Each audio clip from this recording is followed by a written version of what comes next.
하나님의 말씀 이사야 40장 3절로 4절입니다. 외치는 자의 소리여 가로되 너희는 광야에서 여호와의 길을 예비하라. 사막에서 우리 하나님의 대로를 평탄케 하라. 골짜기마다 도두어지며 산마다 작은 산마다 낮아지며 고르지 않은 곳이 평탄케 되며 험한 곳이 평지가 될 것이요.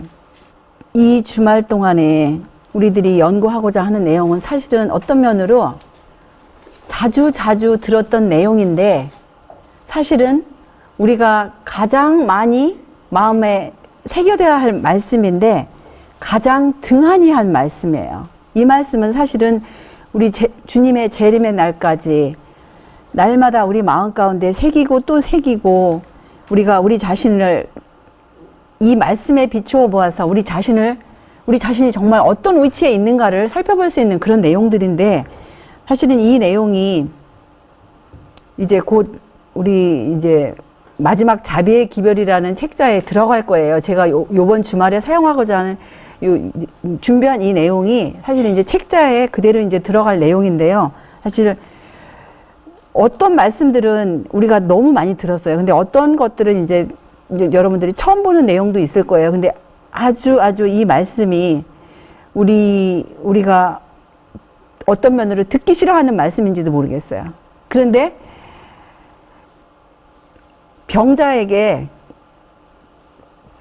환자에게 약을 주면 그 약 자체가 쓰다고 합시다. 근데 이 약이 굉장히 환자에게 좋은데 환자일 때 입맛이 있어요, 없어요? 없어요. 만약에 지금 맛있는 것도 먹기 싫어할 정도로 지금 몸이 저하한데 환자에게 쓴 약을 줬다.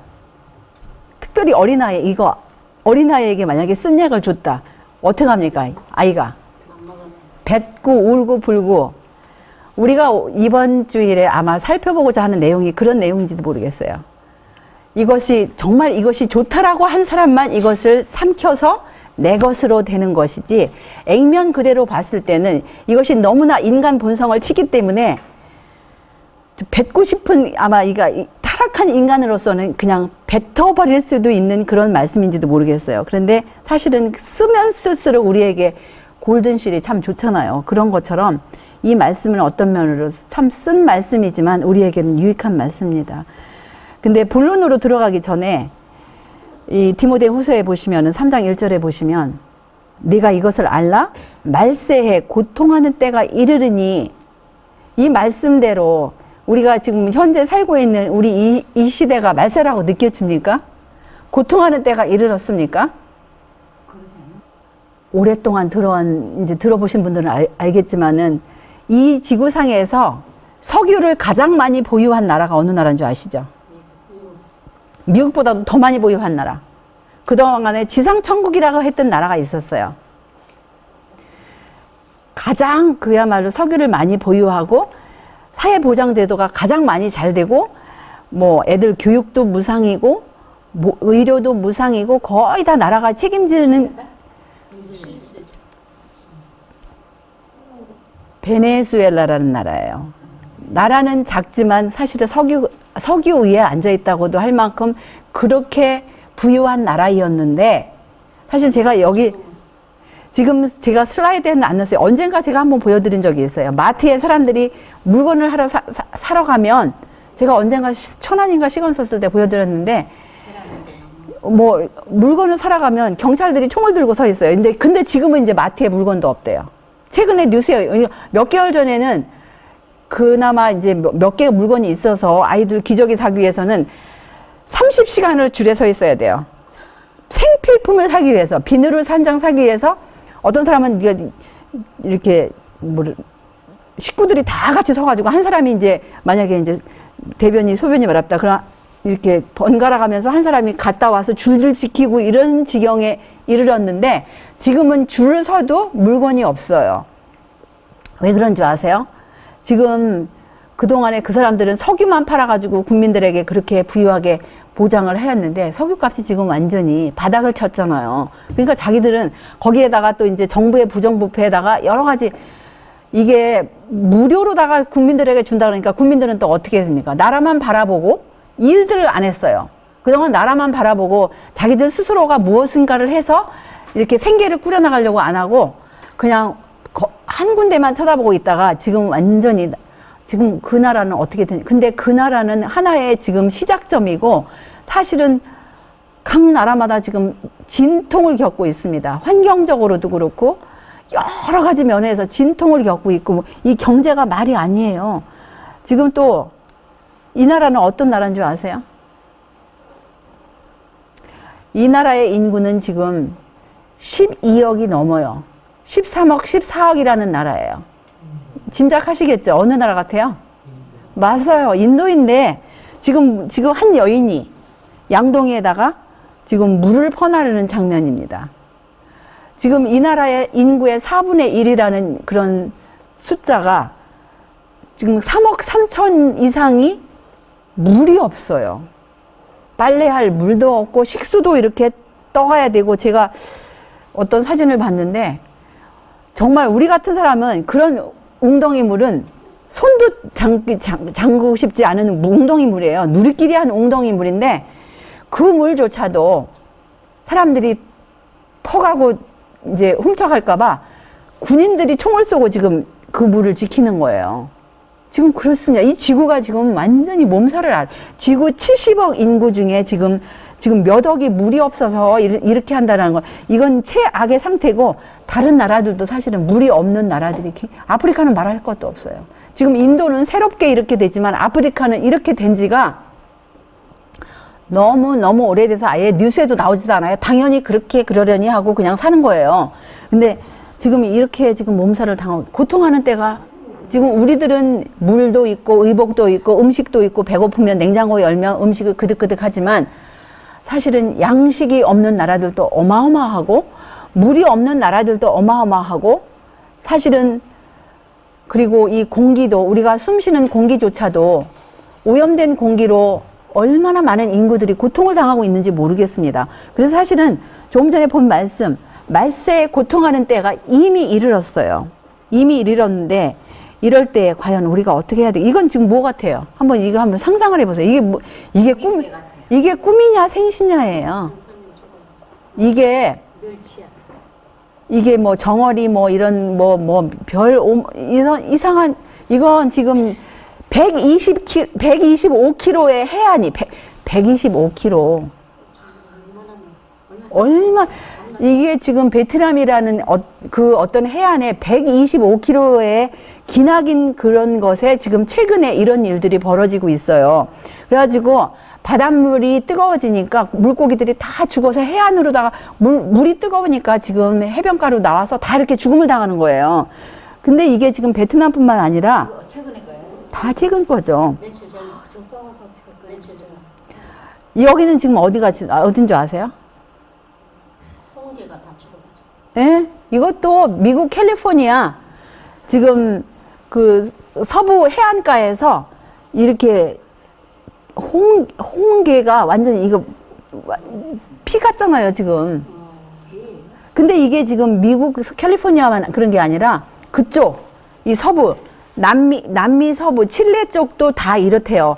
지금 거기 보면은 거기도 물고기가 뭐 하얀 물고기가 그냥 해변가에 꽉 차 있고 이렇게 빨간 물고기가 꽉 차 있고 사실 이런 거는 우리가 자주 봐야 돼요. 왜냐면 우리가 지금 사는 지구는 완전 비정상이에요. 그래가지고 이 사람들이 여기 주민들이 하는 소리가 이렇게 이상한 일은 자기들은 평생에 처음 봤다는 거예요. 이렇게 지금요 우리가 전 뉴스를 보고 들을 수가 없어요. 너무 이상한 일이 많아서. 그리고 제가 이제 그림에는 안 넣었지만 동성애에 관한 것들.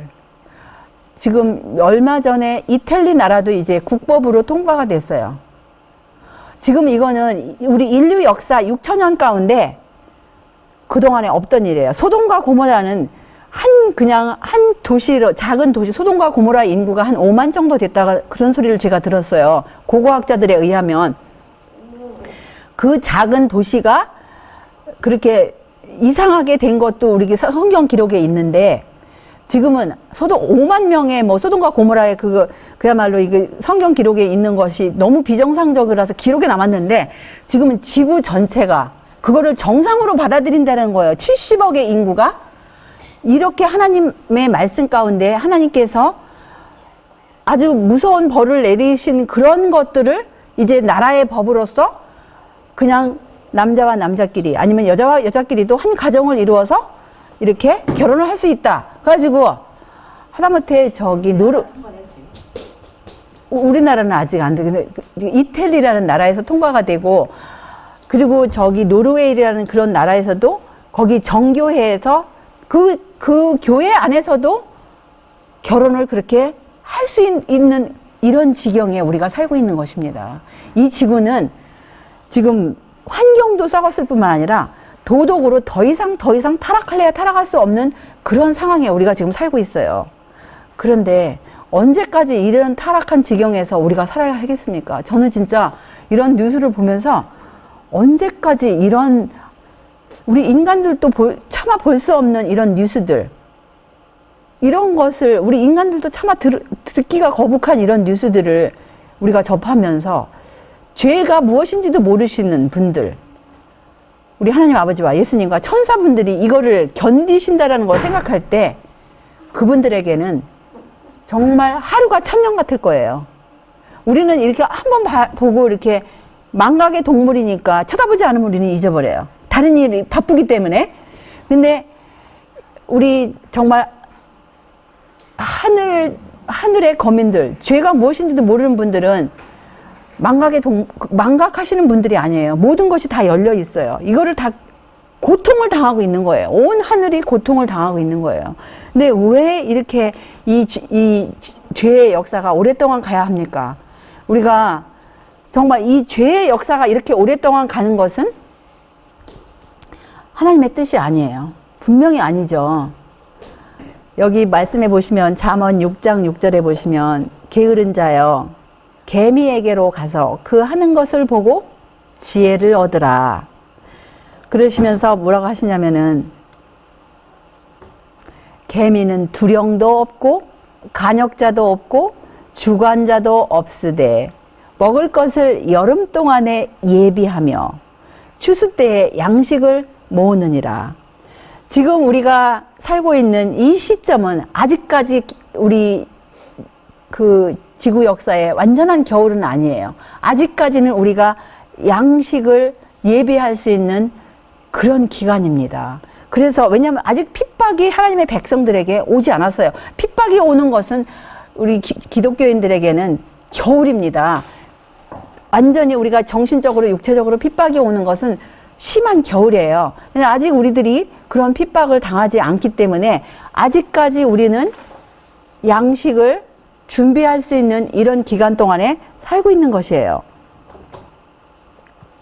또 잠언 30장 24절 25절을 보시면 땅에 작고도 가장 지혜로운 것 넷이 있나니 곧 힘이 없는 종류로되 먹을 것을 여름에 예비하는 개미와 또 이렇게 반복해서 말씀하세요.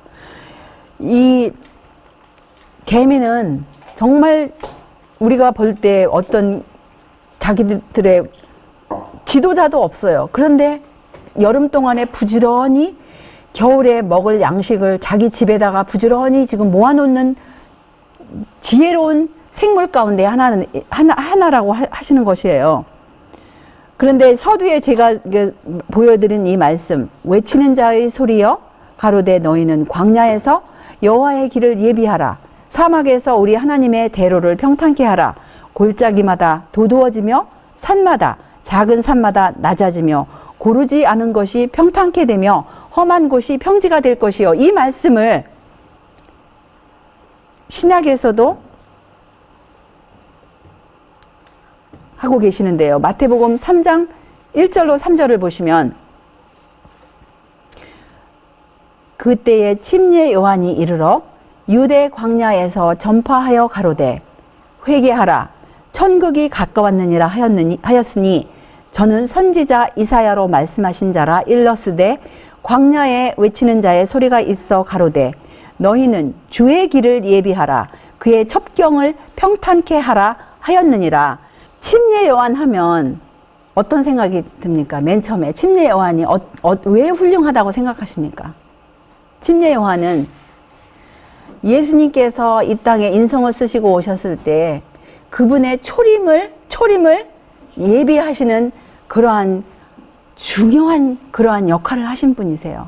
그야말로 주님의 길을 예비하시고 그 첩경을 평탄케 하신 분이기 때문에 여자 중에 난 중에 가장 훌륭하신 분이라는 그러한 평을 들으셨습니다. 예수님의 입술로부터. 우리 집사님, 이 요한은 약대 털옷을 입고 허리에 가죽띠를 띠고 음식은 메뚜기와 석청이었더라. 이때 예루살렘과 온 유대와 요단강 사방에서 다 그에게 나아와 자기들의 죄를 자복하고 요단강에서 그에게 침례를 받더니. 예, 여기 보시면 이제 이 침례 요한이 얼마나 이 생애가 단순한지가 보였을 수 있죠. 약대 털옷을 입었어요. 정말 단순하고 이 검소한 옷차림이고, 그 다음에 가죽들을 띠고, 음식은 메뚜기라 그랬는데 사실은 여기서 펄떡펄떡 뛰어다니는 메뚜기가 아니고 메뚜기 콩이라는 것이 있어요. 콩깍지가 있고 나무에 달리는 그런 그 캐럽이라고 메뚜기 콩 같은 게 있고, 그 다음에 꿀, 석청, 그 야생 꿀을 잡수셨습니다. 근데 이제 어쨌든 사람들이 이곳저곳에서 나와서 죄를 자복하고 이렇게 침례를 받는 장면을 보실 수 있어요. 그 다음에 요한이 많은 바리새인과 사두개인이 침례 베푸는데 오는 것을 보고 이르되 독사의 자식들아, 누가 너희를 가르쳐 임박한 진노를 피하라 하더냐. 그러므로 회개에 합당한 열매를 맺고 속으로 아브라함이 우리 조상이라고 생각지 말라. 내가 너희에게 이르노니 하나님이 능히 이 돌들로도 아브라함의 자손이 되게 하시리라. 예. 보시면 또 이 말씀이 있어요. 이미 도끼가 나무 뿌리에 놓였으니 좋은 열매 맺지 아니하는 나무마다 찍혀 불에 던지우리라. 이렇게 말씀하셨어요. 그래서 오늘부터 내일 이제 그 다음에 일요일 아침까지 우리가 연구하고자 하는 내용은, 그냥 우리가 어떤 가시나무가 있을 때 그 가시를 제거하기 위해서 가시 덤풀만 제거하면 어떻게 됩니까? 몇 달 아니면 며칠 후에 가보면 또 새로운 싹이 이렇게 나와요. 그래서 정말 이렇게 좋지 않은 열매를 맺는 어떤 가시나무가 있으면 그야말로 근절을 하라고 그랬잖아요. 근절이 뭐예요? 뿌리부터 제거를 해야 돼요.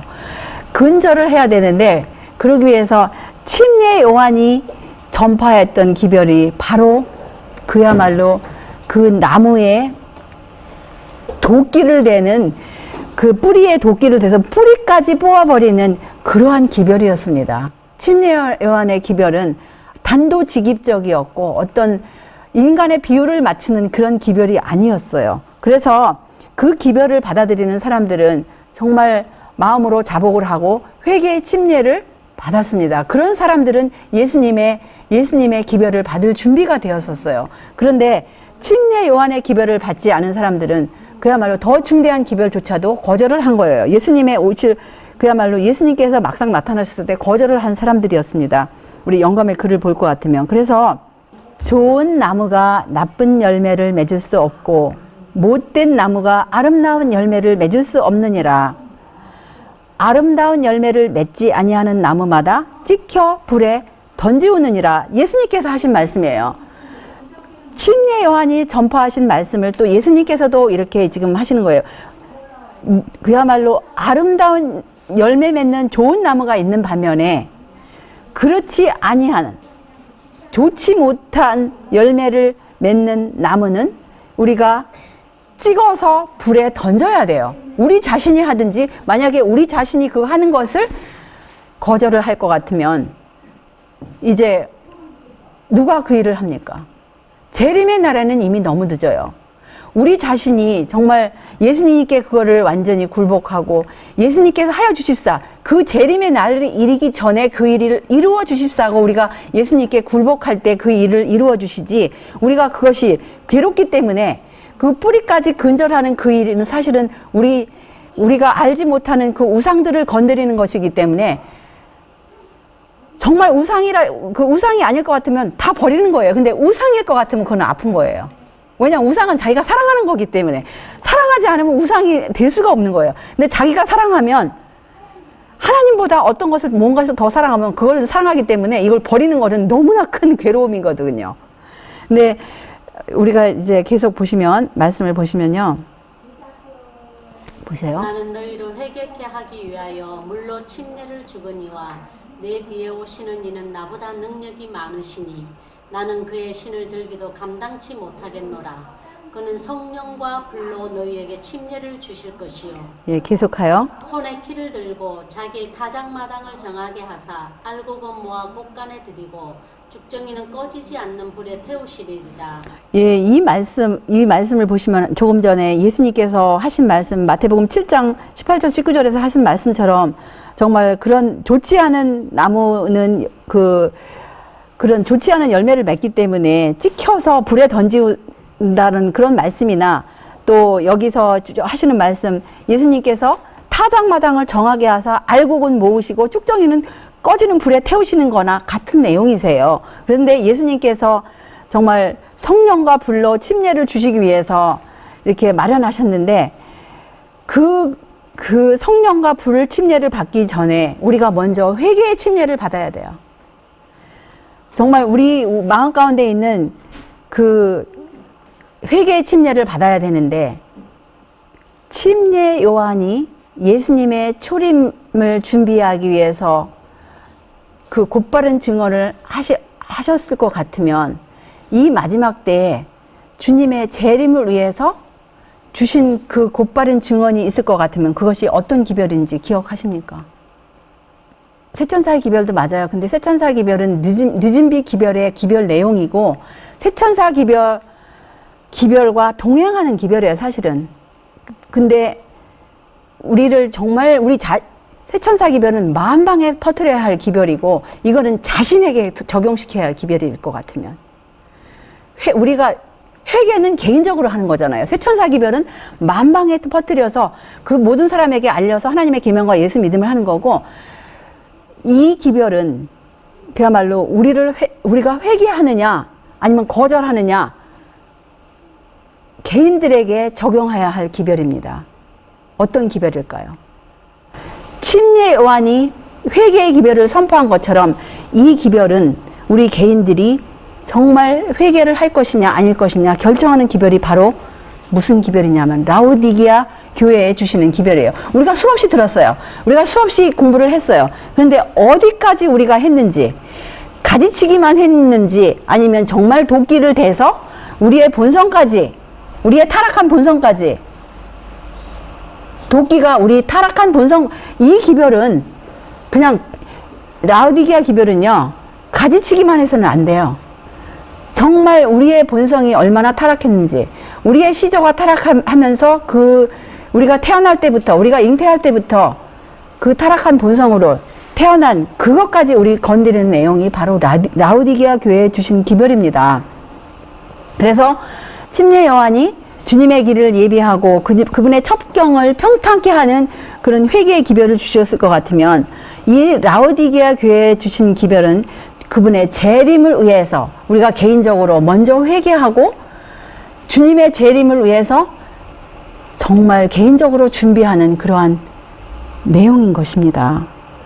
그러면 계시록 3장 14절로 16절 라오디게아 교회의 사자에게 편지하기를 아멘이시여 충성되고 참된 증인이시여 하나님의 창조의 근본이신 이가 가라사대 내가 너의 행위를 아노니 네가 차지도 아니하고 더없지도 아니하도다. 네가 차든지 더없든지 하기를 원하노라. 네가 이같이 미지근하여 더없지도 아니하고 차지도 아니하니 내 입에서 너를 통하여 내치리라. 우리가 사실은 이 계시록 3장 라오디게아 교회에게 그 사자에게 그 편지하는 이 내용은 사실은 수십 년 동안 들었어요. 그래서 너무나 이 기별을 우리가 익숙하게 들었기 때문에 다 안다고 생각해요. 아는 거 하고 얼만큼 아느냐, 정말 얼만큼 알고 얼만큼 적용했느냐, 그냥 도끼 그야말로 가지치기만 해서 슬슬슬슬 그냥 이거는 나한테 속하지 않아. 나는 열심으로 살았어. 나는 속하지 않아. 근데 사실은 우리가 이제 오늘은 그런 내용이 안 나오지만 내일 아니면 모래에 그런 내용이 나요. 이것은 나에게 상관이 없다라는 사람에게 사실은 이 기별이 상관한다고 그랬어요. 사실 그래서 이 라오디게아 교회의 기별, 이 기별은 포함되지 않는 사람은 하나도 없어요. 우리 모두가 다 라오디게아 교인들입니다. 그래서 우리가 사실은 이제 정도 차이가 있는 것 뿐이지 다 여기 이 종류에 속하는 사람들이에요. 예수님을 소개하시기를 그분은 충성되고 참된 증인이라고 말씀하셨어요. 그분께서 하시는 증언은 너무나 정확한 거예요. 그러니까 우리가 예를 들어가지고 우리가 아팠을 때 우리는 누구를 원합니까? 정말 우리를 치료할 수 있는 분이 있다면 그분에게 가겠죠. 그런데 솔직히 모르겠어요. 저는 개인적으로 제가 아플 때는 인간에게 가지 않습니다.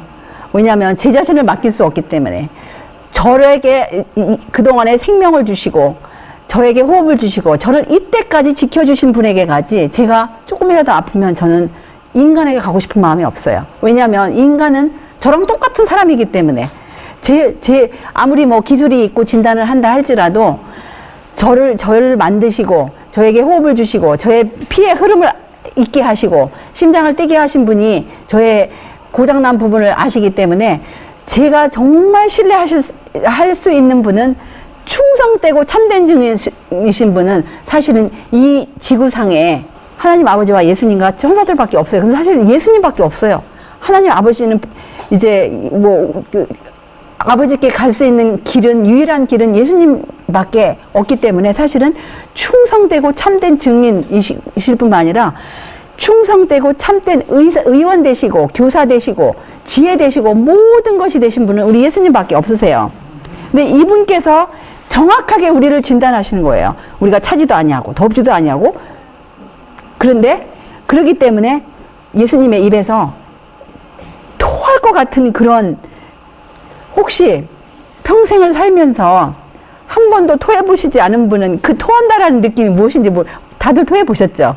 무엇을 예를 들어가지고 잘못 먹었든지 식중독에 걸렸든지 아니면 어떤 열이 났든지 어떤 이유에서든지 토할 것처럼 이 세상에 기분이 엄청나게 불쾌한 거 없습니다. 괴롭고 불쾌한 거는 토하기 바로 직전에 그 몸의 현상인 거예요. 근데 우리 예수님께서 지금 그런 고통을 당하고 계시는 장면을 우리가 볼 수 있는 것입니다. 그런데 더 기가 막힌 사실은 이 라오디게아 교인들이 자신을 생각하기를 이렇게 생각해요. 한번 읽어보세요. 내가 말하기를 나는 부자라 부요하여 부족한 것이 없다 하나 내 공고한 것과 가련한 것과 가난한 것과 눈먼 것과 벌거벗은 것을 알지 못하는도다. 이거보다 기가 막힌 장면은 없는 것 같습니다. 지금 한 사람이 정말 가난해 보이고 곤고해 보이고 비참해 보이고 그 다음에 눈까지 멀고 벌기까지 하였는데, 그러면 제가 이런 생각을 해봤어요. 만약에 어떤 사람이 집사님께 10억을 줄 테니까 그 집사님의 눈을 나에게 주십시오. 집사님 바꾸겠어요? 안 바꾸겠어요? 안 바꾸죠. 안 바꾸죠. 그럼 100억을 줄 테니까 그 눈 나에게 주세요. 주시겠습니까? 돈하고 계산할 수 없죠. 그러면 내가 이 나라를 주겠어. 바꾸겠어요? 안 바꾸겠어요? 안 바꾸죠. 보세요. 우리의 이 지금 시들어가는 이 육체의 시력조차도 비록 우리가 이 시력은 좋지도 않은 시력이에요. 저도 그런 생각했어요. 저 혼자 가만히 생각하면서 주님, 저는 진짜 육체적으로 눈이 진짜 나빠요. 시력이 나쁜데 그래도 이 시력은 저에게 너무나 소중한 시력이에요. 왜냐하면 안경을 끼면 아직까지는 보이기 때문에, 불편하지만 보이기 때문에, 제가 어떤 사람이 저에게 제안을 할 것 같으면 이거를 좀 팔아라. 저는 이 나라는커녕 이 지구를 준다 해도 이 눈 바꾸고 싶은 마음 하나도 없습니다. 너무나 소중하기 때문에 다 똑같은 마음이죠. 만약에 바꾸고 싶은 사람이 있다 할까면 이게 좀 정신 나간 사람일 거예요. 그래도 이게 좀 정신이 그래도 조금이라도 온전할 것 같으면 이 온 지구를 다 준다 할지라도 자기 싫어하고 바꾸지 않을 거예요. 그런데 보십시오. 여기 이 라우디게아 교인들은 다 눈멀었어요. 이렇게 사실 우리 지체 중에서 가장 중요한 부분이 뇌하고 시력입니다. 뇌하고 시력을 잃을 것 같으면 우리 지체가 이거는 아무 의미가 없어요. 왜냐하면 우리가 봄으로 인해서 그러니까 우리 성경 말씀에도 이 그야말로 봉사 앞에 걸림돌을 놓는 자에게 화가 있다고 하셨잖아요. 놓지 말라고 하셨잖아요. 그런데 이 라우디게아 교인들을 보면은 지금 벌거벗고 눈 멀고 인간 그야말로 우리 사람들이 볼 때 너무나 가장 제일 비참한 사람이에요. 그런데 이 사람은 그렇게 비참한 사람일 것 같으면 지금 누구를 찾아야 돼요? 누구인가 나를 좀 도와주세요. 나 좀 입혀주세요. 나 좀 먹여주세요. 나 좀 어떻게 좀 해주세요. 도와주세요 해야 그게 정상일 텐데 그게 아니고 나는 부자라 부족하여 부족한 것이 없으니까 나를 터치하지 말라는 거예요. 이것처럼 기가 막히고 비참한 상황이 없는 것입니다. 지금 우리가 보는 이 사진은. 그런데 예수님께서는 그런 상황에 있는 사람에게도 지금 희망을 던져주시는 거예요. 이게 완전히 맹인일 것 같으면, 완전히 불가능할 것 같으면 지금 18절로부터 19절은 지금 제한도 하실 필요가 있어요, 없어요? 완전히 불가능할 것 같으면 그거 제한 안 하십니다. 그런데 아직까지 가능성이 있기 때문에 지금 18절, 19절 지금 권면을 하셔요. 한번 읽어보세요. 집사님. 내가 너를 권하노니 내게서 불로 연단한 금을 사서 크게 부유하게 하고 흰 옷을 사서 입어 벌거벗은 수치를 보이지 않게 하고 안약을 사서 눈에 달라보게 하라. 물은 내가 사랑하는 자를 책망하여 징계하노니 그러므로 네가 열심을 내라 흑되게 하라. 예. 여기 보시면 이제 나중에 불로 연단한 금이 무엇인지, 흰옷이 무엇인지, 안약이 무엇인지 이걸 사라고 말씀하세요. 그 다음에 예수님께서는 이런 라우디게아 교인을 아직까지 사랑하고 계세요. 사랑하는 자를, 우리 사랑하는 자녀들을 어떻게 합니까? 자녀를 사랑하기 때문에 징계를 하지, 사랑하지 않는 자녀는 히브리에서도 보면은 사생아는 징계하지 않는다 그랬어요. 그래서 예수님께서 우리를 아직도 자녀로 생각하시기 때문에 우리를 책망하시고 징계하시는 거에 대해서 우리가 감사할 이유가 있는 것입니다. 그래서 여기서 열심을 내고 회개하라고 지금 초청을 하고 계세요. 그 다음에 집사님. 볼지어다 내가 문 밖에 서서 두드리노니 누구든지 내 음성을 듣고 문을 열면 내가 그에게로 들어가 그로 더불어 먹고 그는 나로 더불어 먹으리라. 이기는 그에게는 내가 내 보좌에 함께 앉게 하여 주기를 내가 이기고 아버지 보좌에 함께 앉은 것과 같이 하리라. 귀 있는 자는 성령이 교회들에게 하시는 말씀을 들을지어다. 네, 3장 20절로 22절이었습니다.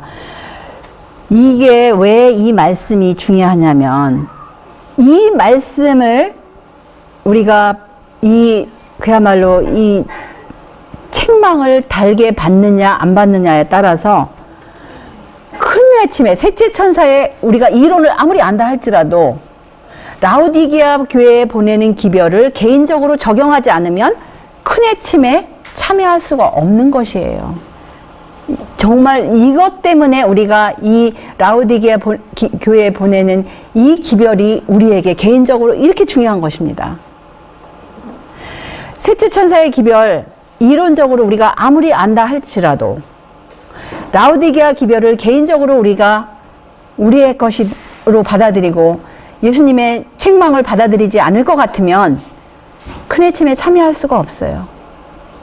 이 말씀을 보시면 그것은 하나님의 백성들을 각성시키고 그들의 타락들을 깨닫게 하고 열렬한 회개를 하게 하므로 그들이 예수님의 임재로서 은총을 받고 셋째 천사의 큰 외침에 적합한 상태가 되게 하고자 계획되었다.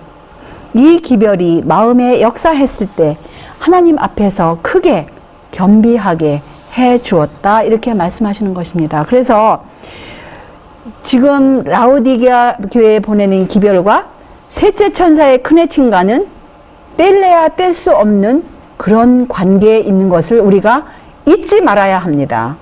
이거는 너무나 중요한 사실이에요. 우리가 셋째 천사의 기별은 온 세상에 전파할 마지막 큰 외침으로 계시록 18장으로 연결되는 내용인 것은 너무나 당연하지만 개인적으로 우리가 이 계시록 3장에 있는 이 말씀을 우리의 것으로 적용하지 않고 우리가 회개하지 않고 열심을 내지 않으면 셋째 천사의 큰 외침에 우리는 참여할 수 없는 것이에요. 그래서 이 두 기별을 다 아는 것은 너무나 중요한 거예요. 셋째 천사 기별을 당연히 알아야 되죠. 이것을 깨닫는 사람이 극히 극소수예요. 그런데 라오디게아 교회 기별을도 역시 극소수가 받는다는 말씀이 나와요. 그러니 셋째 천사의 기별도 극소수가 받죠. 라오디게아 교회 기별도 자기 것으로 하는 사람이 극히 드물다라고 그랬어요. 그러니 이쪽도 극히 드물고 이쪽도 극히 드물고 두 가지가 이거 합해져야 되는데 얼마나 지금 우리가 심각한 상황에 있는지 모르겠습니다. 그죠? 늦은 비를 받고 승천하기에 합당한 자들이 될 것. 모든 과정을 통과하고 모든 시험을 견디고 이기는 자들이 어떠한 대가를 감수하고라도 참된 증인의 권고에 유의하게 되었다면 그들은 늦은 비를 받게 될 것이고 승천하기에 합당한 자들이 될 것이다. 이 말씀은요, 너무나 정말 중요한 말씀이에요. 여기 참된 증인이 누구신지 아시죠? 여기 영어 직역을 할 것 같으면 The Council of the True Witness. 그래가지고 참된 증인이 누구시죠? 요한계시록 3장 라오디게 교회에 보내는 기별 가운데 예수님을 충성되고 참된 증인이라고 하셨잖아요. 그래서 충성되고 참된 증인이 되신 예수님의 권고가 바로 라오디게아 교회에 보내는 기별 가운데 나오는 거예요. 그래서 이거를 그냥 슬슬슬슬 읽으면 이거 참된 증인의 권고가 뭐지? 연결이 안 되죠. 그동안 지금 연결하셨습니까? 이 내용을? 연결 안 하고 그냥 읽으셨죠? 지금 여기서 꼭 집어서 말씀하시는 내용은 라오디게아 교회에 보내는 예수님의 증언이라는 그 말씀이십니다. 이 권고에 유의하게 우리가 단계마다 우리 예수님께서 인도하시는데 그 모든 것을 예수님의 능력으로 통과하고 시험을 견디고 이긴 자들이 어떠한 대가를 감수하고라도 그분의 이 라오디게아 교회에 보내는 그 기별의 권고에 우리가 그 유의하게 된다면 늦은 비를 받게 되고 여기는 첫째 부활에 참여한다고 안 했어요. 승천한다는 게 무슨 의미입니까? 살아서 승천한다라는 의미예요. 여기서 뭐라 그랬냐면은 and thus be fitted for translation. 뭐냐면 14만 4천으로서 승천하기에 합당한 자들이 된다는 거예요. 굉장히 중요한 내용입니다. 그냥 여기는 첫째 부활이라고 안 했습니다. 승천하기에 합당한 자들이 된다고 했어요. 여기 그래서 이제 우리가 이제 조목조목 한번 살펴보십시다. 교회 증언 그 1권 179쪽에서 이제 한번 읽어보시면 집사님. 1857년 11월 20일 나는 하나님의 백성들을 보게 되었는데 그들은 크게 흔들리고 있었다. 어떤 사람들은 강한 믿음과 괴로운 탄식으로 하나님께 간구하고 있었다. 그들의 얼굴은 창백하고 크게 근심하는 표가 뚜렷하고 마음속의 투쟁을 나타내 주었다. 그들의 이마에서 큰 땀방울이 떨어지고 있는 동안 그들의 얼굴에는 확고한 표정과 큰 열성이 나타나 있었다. 간혹 그들의 얼굴은 하나님을 인정하시는 표로서 빛이 나고 다시 동일하게 엄숙하고 열렬하고 근심스러운 표정으로 바뀌어졌다. 너희는 시온에서 나팔을 불어 거룩한 금식일을 정하고 성회를 선포하고 백성을 모아 그 회를 거룩하게 하고 장로를 모으며 소아와 젖 먹는 자를 모으며 신랑을 그 방에서 나오게 하며 신부도 그 골방에서 나오게 하고 여호와께 수종드는 제사장들은 낭실과 단 사이에서 울며 이르기를 여호와여 주의 백성을 긍휼히 여기소서 주의 기업으로 욕되게 하여 열국들로 그들을 관할하지 못하게 하소서 어찌하여 이방인으로 그들의 하나님이 어디 있느냐 말하게 하겠나이까 할지어다. 지금 그래서 여기 이제 그 교회 증언 1권에서 주시는 말씀을 보면은 이 말씀으로 인해서 이제 흔들림이 와요. 라오디게 기별로 인해서 흔들림이 오고, 그러면서 이제 하나님의 백성들이 점점 이제 겪어가는 그런 그 시험의 과정들이 보면서 그걸 이긴 자들이 재림까지 이어지는 장면까지 쭉 이렇게 보여주시는데요. 이 성경절을 보시면은 그런즉 너희는 하나님께 술목할지어다 마귀를 대적하라 그리하면 너희를 피하리라 하나님을 가까이 하라 그리하면 너희를 가까이 하시리라 죄인들아 손을 깨끗이 하라 두 마음을 품은 자들아 마음을 성결케 하라 슬퍼하며 애통하며 울지어다 너희 웃음을 애통으로 너희 즐거움을 근심으로 바꿀지어다 주 앞에서 낮추라 그리하면 주께서 너희를 높이시리라. 수치를 모르는 백성아 모일지어다 명령이 시행되기 전 광음이 겨같이 지나가기 전 여호와의 진노가 너에게 임하기 전 여호와의 분노의 날이 너에게 이르기 전에 그러할지어다 여호와의 길을 지키는 세상의 모든 겸손한 자들아 너희는 여호와를 찾으며 공의와 겸손을 구하라 너희가 혹시 여호와의 분노의 날에 숨김을 얻으리라. 예, 스바냐 2장 1절로 3절이었습니다. 그래서 우리가 정말 이 마지막 때 이 우리 주변에 일어나는 일들이 사실 급변하게 지금 모든 일들이 진행되고 있고 정말 우리는 예측할 수 없는 그러한 이런 상황에서 모든 일들이 이렇게 혼란 가운데 모든 나라마다 혼란이고 모든 것들이 지금 하루하루가 지금 변하는 이 시점에서 우리가 얼마나 하나님 가까이 공의와 겸손을 구하고 주님 가까이 나아가야 할지 모르겠어요. 또 유일한 안전에 대해서 여기 증언 180쪽 이렇게 말씀하십니다. 악한 천사들은 그 사람들 주위에 몰려들어 흑암을 그들에게서 밀려오게 하여 그들의 눈이 주변에 있는 흑암에 가리워져 예수님을 시야에서 사라져버리게 하므로 그들이 하나님을 불신하고 그분에 대하여 불평하게 하려고 했다. 그들의 유일한 안전은 눈을 위로 향하여 고정시키는 것이었다. 하나님의 천사들은 하나님의 백성을 보호할 책임을 지고 있었으므로 악한 천사들에게서 나온 이처럼 유독한 분위기가 근심 중에 있는 사람들 주변으로 몰려올 때 그 짙은 흑암을 흩어버리기 위해 계속해서 날개를 그 사람들 위에 풀럭이고 있었다.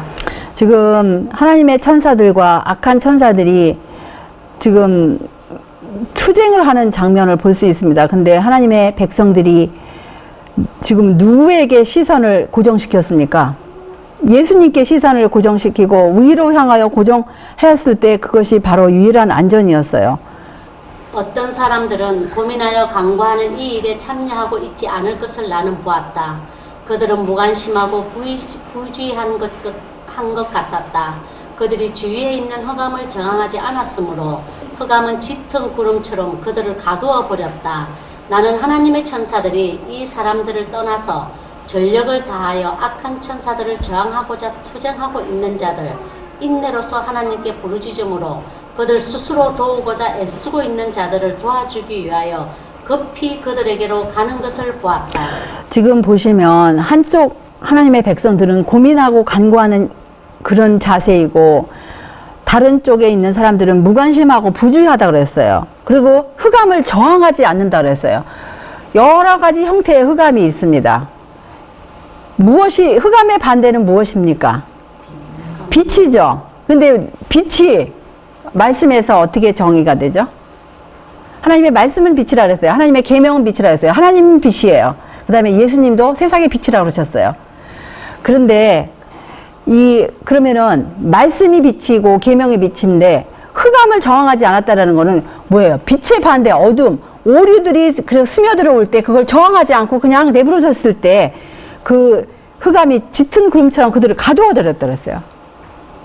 지금 그야말로 외부적으로는 이런 그 서두에 우리가 본 것처럼 그렇게 뭐 무서운 일들이 일어나는 반면에 보이지 않는 그런 선과 악의 투쟁 가운데서 오류가 판을 치는 시기에 우리가 살고 있어요. 하나님의 말씀이 아닌 것이 하나님의 말씀인 것처럼 그렇게 사람들에게 어두움으로 사람들을 가두고자 하고 있어요. 그런데 그것을 저항하지 않았을 때 어떻게 됩니까? 저항하지 않았을 때는 아주 짙은 그런 흑암이 그들을 덮는다 그랬어요. 그래서 천사들은 전력을 다하여 이 악한 천사들을 저항하고 투쟁하고 그 다음에 인내로서 하나님께 부르짖고 자기 스스로를 돕는 자들을 도우기 위해서 온다 그랬어요. 그러니까 우리 스스로를 위해서 아무것도 하지 않으면 결국은 무엇이 됩니까? 우리 스스로를 위해서 아무것도 안 하면 흑암이 우리를 덮치는 거예요.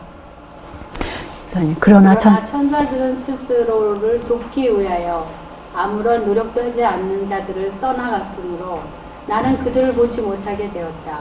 기도하는 자들이 계속해서 열렬히 부르짖고 있는 동안 예수님께로부터 나온 한 줄기의 빛이 때때로 그들에게로 와서 그들의 마음을 격려하고 그들의 마음을 비추었다.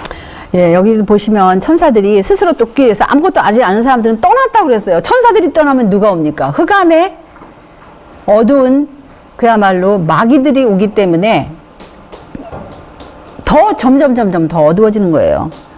마귀들이 어떤 식으로 옵니까? 보이게 마귀들이 와요? 그게 아니야. 마귀의 대리자들이 오는 겁니다. 마귀의 대리자들이 여러 가지 형태로 하나님의 백성들을 빛에서 떠나게 하는 거예요. 빛이 무엇입니까? 하나님의 말씀이고 하나님의 계명이에요. 계명에서 떠나게 하기 위해서 또 하나님 아버지와 예수님으로부터 떠나게 하기 위해서 그 다른 증언의 말씀을 보면은 물론 이제 여기 계신 분들은 세상 오락 때문에 떠나는 사람은 없을 거예요. 근데 혹시 세상에 염려가 있습니까? 그런 걸로도 가져올 수 있어요. 아니면 근심 걱정, 아니면 또 오류들, 직접적으로 오류들, 이런 것을 우리가 저항하지 않으면 그것들이 우리를 엄습해 오는 거예요. 엄습해 와서 우리와 빛 사이를 그냥 차단시켜 버리는 거예요. 그런데 그 유일한 안전은 우리의 눈을 위로 향하고 예수님께 고정시키고 예수님에 고정시키는 것은 예수님이 막연하게 우리가 어떻게 예수님이 보입니까? 말씀이 육신이 됐다고 그랬잖아요. 예수님이 말씀에 고정이 되고 또 믿음으로 예수님의 영을 우리 마음에 모시는 거예요. 예수님께서 내가 문 밖에 서서 두드린다고 하셨는데 문 밖에 서 계신 예수님을 믿음으로 그러니까 영의 본질은 이해를 못해요. 그분의 영이 어떻게 우리에게 임하는지 설명할 수가 없어요. 인간의 마음도 마음끼리 통하는 사람이 있잖아요. 악으로 통하는 사람끼리도 있고 또 선으로 통하는 사람인데 좋은 일로 통하고 이게 각자 끼리끼리라고 하는 것처럼 그런 것처럼 예수님과 우리 마음이 하나가 될 수 있는 것도 우리가 설명할 수 없는 오묘인데 사실입니까? 아니면 지어낸 이야기입니까? 사실이에요. 사실인데 누구에게 그 성령을 부어주시는지 이제 계속해서 이제 나중에 말씀을 볼 것 같으면 근데 계속해서 이제 이 교회 증언 181쪽을 보시면요. 나는 내가 본 흔들림의 뜻을 물어보았다. 그러자 그것은 라우디게아 교회에 대한 참된 증인의 권고에 의하여 들려진 곧바른 증언으로 말미암아 생기게 될 것임을 보았다. 이 기별은 그것을 받아들이는 자의 마음의 효력을 나타내게 되고 그로 하여금 표준을 높이고 곧바른 진리를 증언하게 할 것이다. 그러나 어떤 사람들은 이 곧바른 증언을 받아들이지 않을 것이다. 그들은 일어나서 이 증언을 반대할 것인데 이것이 하나님의 백성들 사이에 흔들림을 초래할 것이다. 지금 보시면은 곧바른 증언도 있고 곧바른 진리도 있어요. 여기 곧바른 증언, 참된 증인의 권고에 의하여 들려진 곧바른 증언은 지금 어디 계시록 몇 장에 있어요? 3장에 있는 라우디게아 교회에 보내는 기별입니다. 그것이 바로 곧바른 증언이에요. 근데 여기 보면은 이 기별을 받아들인 자의 마음의 효력을 나타내고 그러하여 표준을 높인다 그랬어요. 표준이 무엇이 표준이죠? 맞습니다. 표준을 높이고 그동안에 보이지 않던 표준을 높이고 곧바른 진리를 증언한다 했어요. 진리가 무엇이 진리입니까? 예수님이 진리고 하나님이 진리고 성령이 진리고 하나님의 계명이 진리라고 했어요. 곧바른 진리. 그러니까 그 진리 그대로 전파하는 거예요. 그러니까 이 계시록 3장하고 계시록 14장은 뗄래야 뗄 수 없는 관계가 있는 것입니다. 그래서 사실은 우리가 예수님의 재림이 가까우면 가까울수록 이 두 기별의 관계를 우리 개인적으로 이해하게 될 거예요. 그리고 개인적으로 우리 안에 적용을 더 그동안에 이제 어느 정도까지는 적응을 했으니까 여기까지 오셨어요. 그런데 더 가까이 다가가게 나가는 과정이 제일 정말 우리 주님의 왜냐하면 이게 하나님께서는 계단 한 계단 한 계단씩 인도하신다고 했거든요. 어떤 사람은 이것은 승리를 하고 이것은 넘어가는데 다른 것에서는 주춤한다고 그랬어요. 그래서 우리가 이 곧바른 진리가 뭐냐면 하나님의 계명인데 이 계명을 우리가 어디까지 순종하는 것인가. 근데 가장 눈에 두드러지게 보이는 계명이 무엇입니까? 안식일 계명이에요. 그래서 여기 보시면 교회의 운명이 달린 엄숙한 증언이라고 했어요. 집사님 보세요. 참된 증인의. 참된 증인의 증언은 절반도 유효되지 않았다. 교회의 운명이 달린 엄숙한 그 증언이 완전히 외면당하지는 않았지만 경솔히 여김을 받아왔다. 이 증언은 깊은 회개의 역사를 일으켜야 하는데 그 증언을 진정으로 받아들이는 모든 자는 거기에 순종함으로 정결해질 것이다. 그렇죠. 여기 보시면 이 증언이 절반도 유예되지 아니하고 경솔히 여김을 사실 교회 다니면서 얼마나 이 기별을 많이 들었습니까? 근데 그 기별의 의미를 참된 의미를 깨닫고 정말 적용했을 것 같으면 예수님 벌써 오셨어요? 안 오셨어요? 벌써 오셨어요. 근데 그동안 유의하지도 않았고 이것이 외면 경솔히 여기고 이 참된 의미를 제대로 깨닫지도 못했던 거예요. 그러니까 예수님께서 아직도 안 오시는 거예요. 그리고 깊은 회개의 역사도 개인적으로 일어나지 않았다는 거예요. 그 다음에 순종함으로 정결해지지도 않았다는 의미예요. 우리가 아직도 이 땅에 사는 것은 우리가 깊은 회개와 순종함으로 정결케 함을 입지 않았기 때문에 예수님께서 아직 이 땅에 오시지 않았다는 의미입니다. 그 사실만 봐서도 우리가 얼마나 회개를 해야 되겠습니까? 우리 개인들이 예수님의 재림을 다 가로막았던 거예요. 지금. 천사는 귀를 기울여 들으라고 말하였다. 곧 나는 완전한 선율로 아름답고 조화롭게 울려 퍼지는 많은 악기 소리와 같은 소리를 들었다. 그것은 내가 지금껏 들은 어떤 음악보다 훌륭하였다. 그것은 자비와 동정과 고상하고 거룩한 기쁨으로 충만한 것처럼 보였다. 이것은 나의 전신을 전율시켰다. 천사는 보라고 말하였다. 나는 내가 이미 본 크게 흔들림을 당했던 한 무리의 사람들을 보게 되었다. 그들은 마음의 번민으로 울며 기도하고 있었던 사람들이었다. 지금 보십시오. 라오디게아 교회에 보내는 기별에 반응하고 정말 고민하고 투쟁하고 개인적으로 열심을 내서 회개했던 사람들이 지금 여기 이 장면은 어떤 장면입니까? 바로 예수님 재림 바로 직전의 장면에 그 사람들이 이르는 거예요. 지금 그 재림의 장면하고 지금 연결이 되는 것입니다. 그런 경험을 해왔던 사람들이 그들 주위에 있는 보호의 천사들은 배로 늘어났고 그들은 머리에서 발끝까지 갑주를 입고 있었다. 그들은 마치 군대처럼 엄격한 질서 아래 빈틈없이 움직였다. 그들의 얼굴은 그들이 겪은 무서운 투쟁과 그들이 통과한 괴로운 싸움이 어떤 것이었음을 나타냈다. 그러나 심한 마음의 번민을 뚜렷하게 나타낸 그들의 모습은 이제 하늘의 빛과 영광으로 빛났다. 그들은 승리를 얻었다. 그러므로 그들의 가장 깊은 마음에서는 감사와 거룩하고 신성한 기쁨이 흘러나왔다. 그래서 여기 열심을 내고 회개한 사람들, 승리한 사람들이 바로 예수님의 재림 직전에 이렇게 승리의 경험을 하는 이런 장면을 우리가 볼 수 있는 것입니다. 재림의 장면으로 지금 연결되는 거예요. 라오디게아 기별을 정말 자기 것으로 만들고 회개하고 정결케 함을 입은 사람들이 이 재림까지 가서 우리가 서두에 본 것처럼 이것은 깊은 회개를 일으킬 뿐만 아니라 이 땅에서 들림을 받는다고 그랬잖아요. 이 무리의 수요는 감소되었다. 어떤 사람들은 흔들려 떨어져 길 곁에 버려졌다. 그 다음에 여기 계시록 3장 15절로 17절에 보면 흔들려 떨어져 길 곁에 버려졌다 해가지고 지금 인용한 말씀이 바로 그 별표의 말씀이 떨어진 사람들이 누가 떨어집니까? 바로 이 라오디게아 교인들이 차지도 아니하고 덥지도 아니하고 자기 가련하고 눈 멀고 가난하고 벌거벗은 걸 알지 못하고 이 권면을 받아들이지 않은 사람들이 흔들려 떨어져 길 곁에 버려진 사람들로 지금 보여주시는 거예요. 지금 이 말씀을 딱 인용하시잖아요. 흔들려 떨어져 길가에 버려진 사람들. 부주의하고 무관심한 자들은 승리와 구원을 얻기 위하여 꾸준하게 강구하고 번민하는 자들과 연합하지 않았으므로 그것을 얻지 못하였고 뒤에 있는 어둠 속으로 버려지게 되었다. 그러나 그들의 수요는 진리를 붙들고 그 대열에 가담하는 자들에 의하여 즉시 채워졌다. 악한 천사들은 여전히 그들 주변에 몰려 있었으나 그들은 그 사람들에게 아무런 힘도 미칠 수 없었다. 그래서 지금 두 무리가 분명히 있죠. 한 무리는 부주의하고 무관심하고 근데 다른 무리는 승리와 구원을 얻기 위하여 꾸준하게 간구하고 번민해요. 근데 이 다른 무리가 이 꾸준하게 그야말로 간구하고 번민하는 자들과 연합하지 않았기 때문에 승리를 얻지 못했다고 그랬어요. 승리를 얻지 못하고 어둠 속으로 지금 이렇게 갔다 그랬습니다.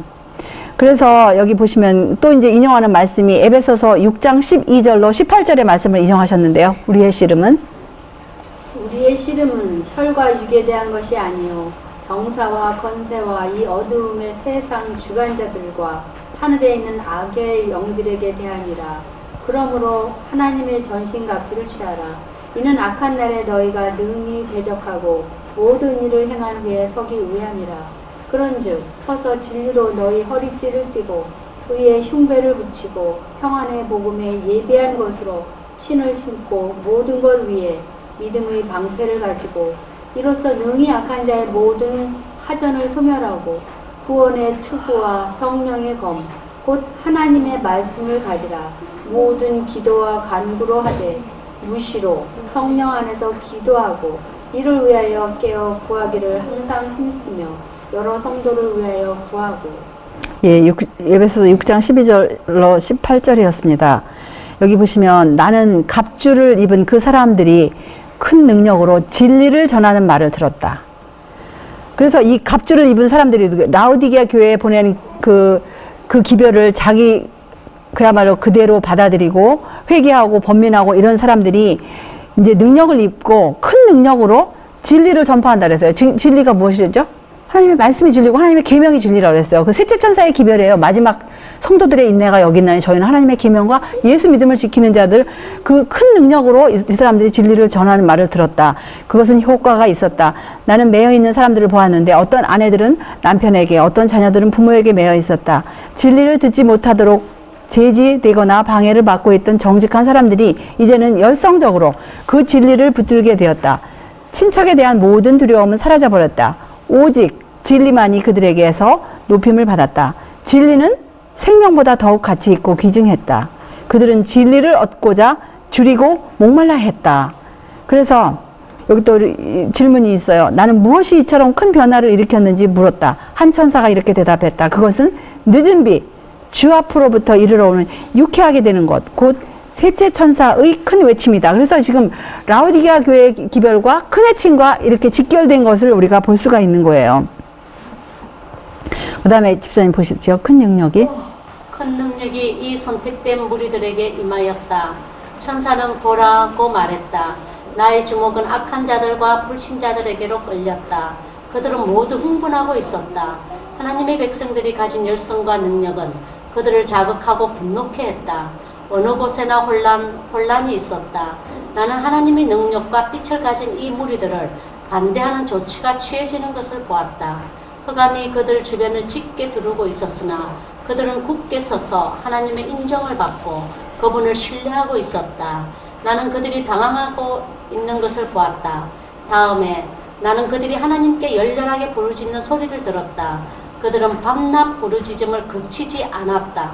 지금 큰 능력이 이 선택된 무리들에게 임하고 지금 이 장면은 이제 밤낮 부르짖는 장면이 어느 시점에 이런 일들이 일어나죠?